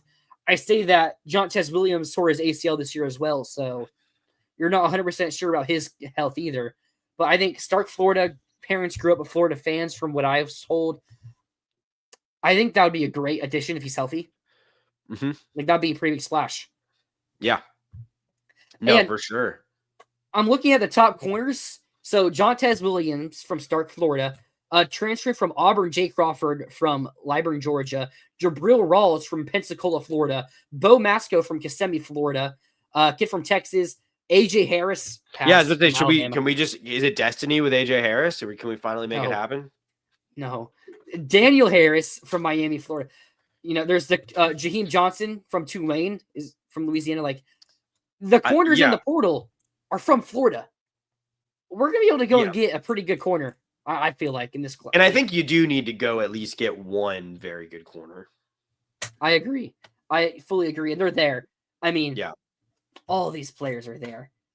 I want to say something as well that's funny. So, Auburn lost their 2 starting corners. Jay Crawford and why is the other guy's name slipping my mind? Rayon Strader. Is that him? Because he's also top 10 in the portal among corners from Auburn. But and Lee starting. Oh, and Donovan Starr. They had 3 corners in the top 12 that aren't in. That guy is not one of them, unless I'm missing him. I'm not even sure who you're talking about. Okay, honestly. and Lee, no, sorry, he's there. Yeah, so they have 4 players listed in 247's top 12 among corners, But including a my couple guys who I point, don't think have really played. Yeah. something kind of funny. So Kayan Lee and Jay Crawford are both really good corners. They're their 2 starters for a great Mhm. defense. Well, they had Donovan Starr enter the portal. They're one of the backup, a depth piece who played. That's the one guy I saw Ole Miss fans talking about. And I think that's so funny because you had their 2 starters enter the portal, yet the one player that's being mentioned for Ole Miss is the guy who was the backup. Yeah. Like, I kind of think that's like, come on, Ole Miss. That's your level. Like, that's the tier system here. Got to get your money up. Not what you were with Lane Kiffin. But Jabril Rawls from FS. Do you hear me? Yeah, I hear you. My Am I screen is frozen or are frozen you on frozen? mine. I'm frozen. There we go. Oh, there you go. Okay. Like, the corners are there. And there were plenty of players there. Like, go and get a starter. Like, go and get that one guy. And the players are there. That's really all we can say. Going to safety now. Oh, Boo Carter, pass. Yeah, I That's simple. I don't think we need to be doing Going that. to Colorado.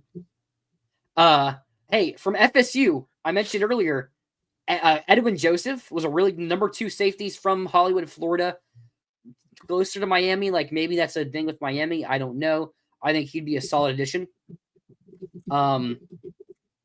Jerome Carter from Lake City, Florida. I've heard the parents are FSU fans, but really, I think he's a really good player. And it's like, hey, we all know where FSU is right now. Like, I don't think it should be too difficult to pull somebody from FSU if we need them, if we really go all out. No, and I would also say a guy who I don't believe has entered, but I'm very curious if we would be going after if he did is I'm afraid I'm going to butcher his last name here because I can't find a pronunciation, but Jack Chencho.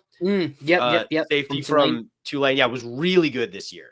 One of the best defensive players in the American this year. I'm trying to pull up his numbers right. I think I'm trying to pull up his numbers right now. Yeah, he had 2 picks, 5 pass breakups, a sack, 83 tackles, forced fumble. Like he was a very solid player. One of the guys and also worth noting was a guy who started with Summerall at Troy and followed him to Tulane. So he seems very loyal to Summerall. So that's a guy not in the portal. I would say if he ends up in the portal, he would certainly be very heavily on my radar as a guy Florida could go after. We're probably also going to go after a slot, or as I think they call it, spear. Well, that was also Tulane's defense. I don't know if they call it the Kentucky defense or whatever our defense is gonna, whatever terminology that we are going to use. I'm not sure who exactly it would be, but the DBs are there. It's going to be nice because I know we're going to take a bunch of players. It's going to be nice to see us actually go out, and especially in this defensive back core. It's like every year we say, hey, we need to go attack some DBs. Have Michael Caraway. And that's it. No. But, I mean, there were options. I mean, A.J. Halsey, portal safety, going to be a first-round pick probably, went to LSU. So, like, there are guys. Florida hasn't, in the past, been particularly aggressive in going to get those guys. But it's going to have to change this year because, I mean, I'd say not knowing what the roster is going to look like, but just projecting based on what we know now, I'd say that's shaping up to be maybe outside of offensive line, the biggest question mark on the roster is the defensive back group. Yeah, I mean, I 100% agree. It's probably going to be the defensive back group. And I just hope we do end up taking the players. Like, all this talk, and then for us to not, it would be so bad. Like, if we don't take it. Not take what players? Defensive DBs. Oh, I mean, you have to. Like, I just don't. I mean, you have to be so confident in, like, Ben Hanks, who, like, nothing against him. Like, he's a true freshman that was asked to play in the SEC. He was in a tough spot. I don't think we necessarily saw, like, a lot of moments that were like, this guy's really got it. I think he's going to. No, because he really only played at the end of the year. No, and same with Flowers. And again, those guys could end up being really good players, but I don't think you can be confident enough from what you've seen from them to not go be aggressive in trying to find more experienced guys for this season, at least. Hey, does Sage Ryan have another year of eligibility? Do we want him? No. Yeah, because I can't. I'm not going to pretend I kept up with too well how he did at Ole Miss, but he was never really the player at LSU that people thought he would be. That was every LSU safety until this year. Mm-hmm. Like, I feel like, I mean, how many safeties? I feel like LSU was recruiting a 5-star safety every year, and none of them were turning out to end up being that 5-star player. Like, they all just ended up being bad. Mm-hmm. I don't know what LSU's it was. whipped on a lot of DBs, like in the Brian Kelly era. A lot of their big DB, Yeah. like Javian Toviano, he's in the portal now. By the way, Yeah, he didn't play last night. So, like, oh man, that game last night, LSU losing to Houston. Yeah, I mean, Houston had like 0 opt-outs and LSU had like half their team out. So it's one of those, like, I get why that's like people are using that for like SEC narrative purposes, which I get your takes off. I get it. But like these games are less than meaningless, like, just to be perfectly honest. Yeah. But yeah, I mean, I think we're going to see us take a lot of players in the portal. It's going to be fun. Be a lot of videos, a lot more videos than we had last year for portal acquisitions. Yeah. Certainly hope so. Shout out J. Michael Sertivant. Yep. Did we even make a video for J. Michael Sertivant? I don't know if we did, because he really was. I think we wrapped up in the Dallas Wilson video. Yeah, because like, who were the transfer pickups? It was him. It was Caraway. It was Caraway, and it was Asare. Is that Doman. it? And Doman, who, I mean, I think Florida will hopefully be upgraded at punter next year, because Doman was not particularly good, in my opinion. No, he really wasn't. Like, I'm going to go back and try to see, like, did we even make any transfer videos from last season?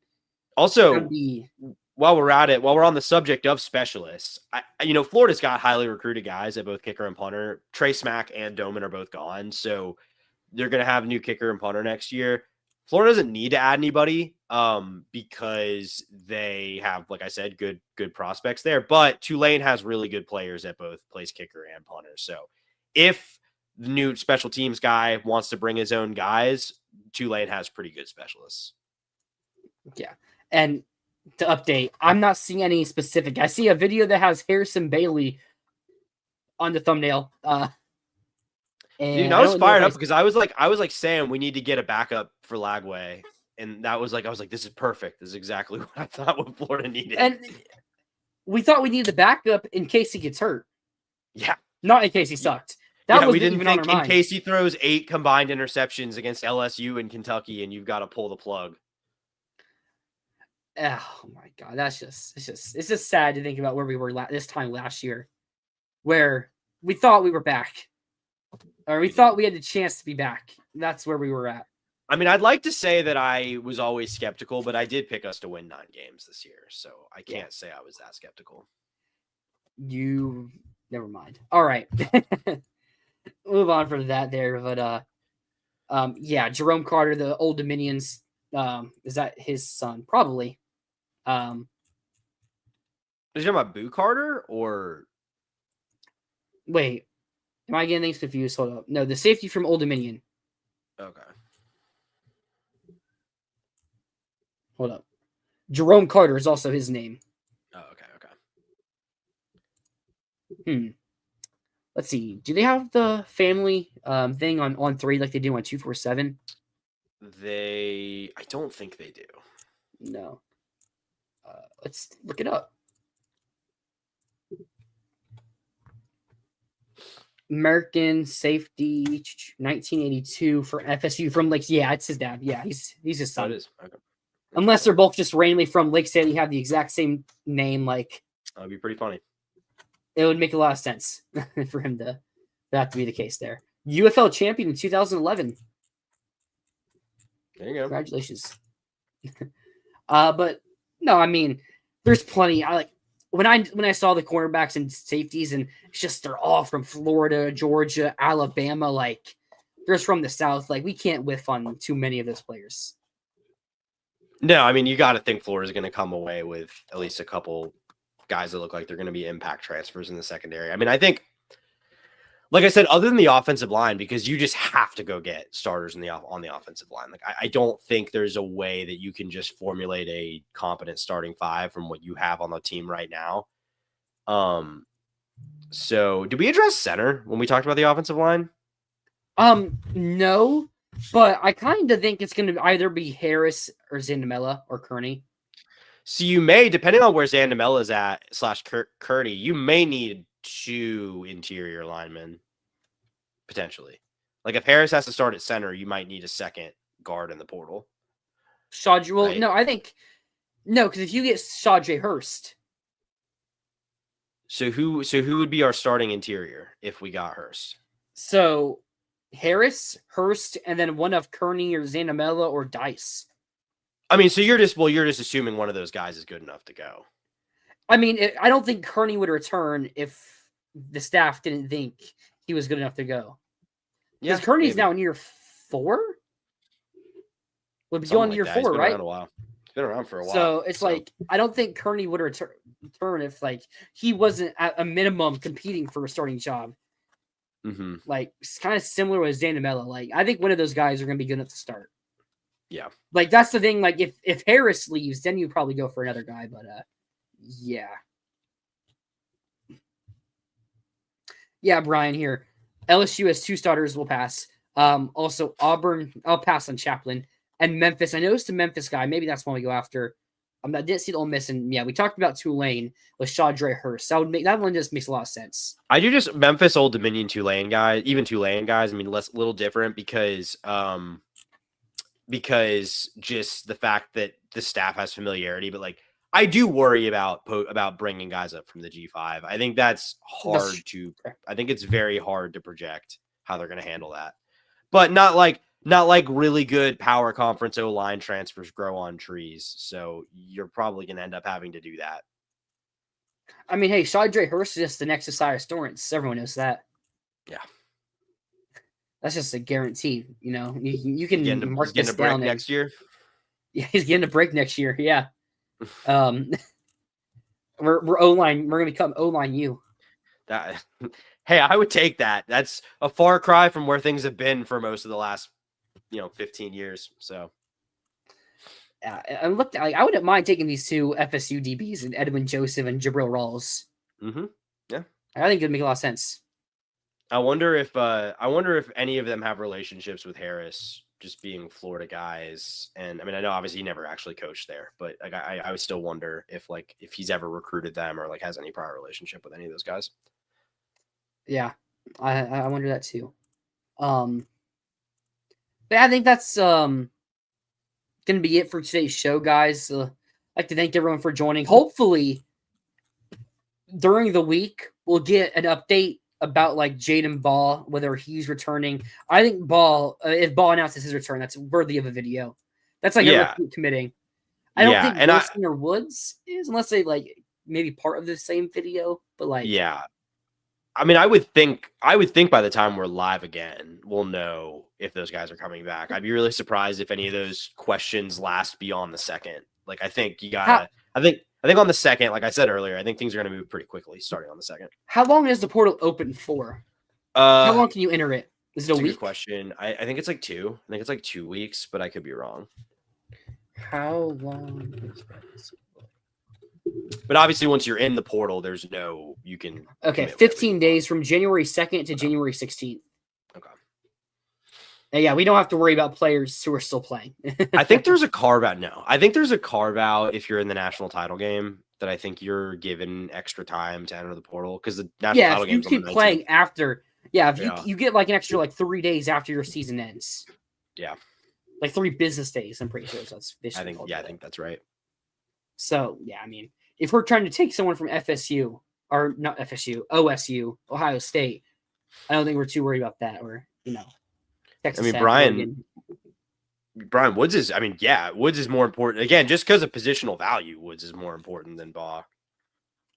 Yeah, I think Baugh is more important for the perspective, or not for the perspective of where people think Florida's at. And again, that's like, does that really mean anything? No. But it's also like it does for some fans. Yeah. But no, that's gonna be it for the show. We will be live next Sunday. Maybe already having yeah, right there with Deborah. I've always been there with you. Yeah. You can go look back at a lot of my takes. I've been there with you. But no, that's gonna be it for today's show. We'll be live next week, hopefully with some commitments already from the portal. That would be really cool. But yeah, I'd like to thank everyone for joining. If you haven't already, make sure you guys like the stream, subscribe to the channel. You can show up next Sunday for that another video where we'll have our bottom 5 plays. If you haven't already, comment your top 5 plays from the season, and then get ready for your bottom 5 plays for next season. But thank you guys for watching. We'll see you next week. And as always, go